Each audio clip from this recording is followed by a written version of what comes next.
chẳng những cho tùy file này máu đây nhưng tôi bàn vì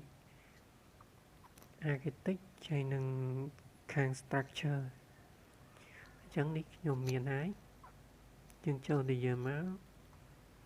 ok đi cái ỏi máu chẳng dùng bài vía ok đi pha crit chắc là mấy tầm ạt với chứ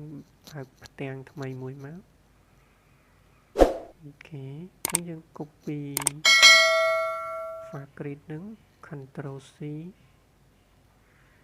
Ctrl V là lượt tèng mày và giữ select vía para command mode do trong nói process rồi viên lệnh mối như nâng số A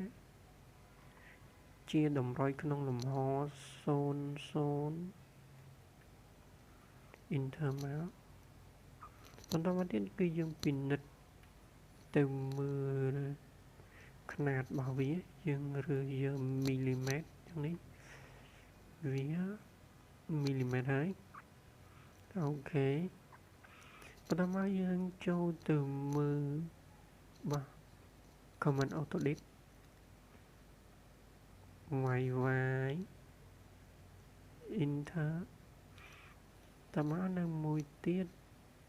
ពេលយូដើម្បីឲ្យ file នឹងស្អាតកុំឲ្យវាធ្ងន់អញ្ចឹងយើងយកនេះហើយកណ្ដាលនេះ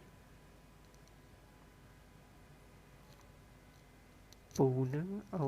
ខេយើងខ្លោះវាមកអញ្ចឹង file យើងស្អាតហើយ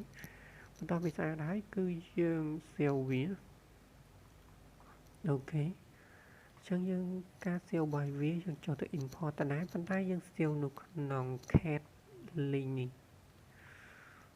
អូខេចូលទៅក្នុង grid អញ្ចឹងយើង save វាមកយើងដាក់ file ទី1របស់យើងសូមពីមុខឈ្មោះរបស់ផ្ទះយើងយើងដាក់មកបើថា king back អីចឹងមក king back ដល់មកយើងដាក់វាជាអីវាជា file grid អូខេអញ្ចឹងអូខេមួយអញ្ចឹងអានឹង grid យើងហើយបន្តមកទៀតនៅសល់ file មួយទៀតគឺជា file level នេះ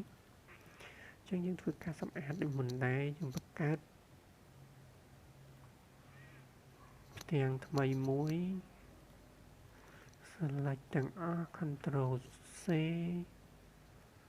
Ctrl V មកអូខេ select វាប្រើ command mode select ចំណុចប្រសព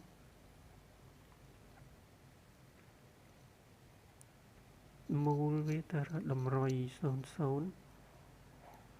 អូខេបន្តមកទៀតយើងដូចមុនដែរយើងមើលຂະຫນាតរបស់វាត្រូវឬនៅវាត្រូវហើយអូខេ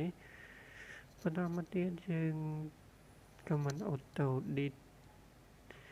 នេះ yes អូខេជាមួយ command ពូ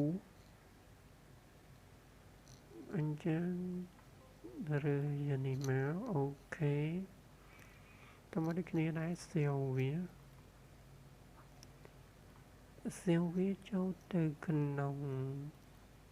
link cat grid ដូចគ្នាតែនេះមិនមែនជា grid ទេនេះជា file level ជា level ណាអូខេអញ្ចឹងនេះគឺជាការសម្អាត file ហើយនឹង save file AutoCAD ដើម្បី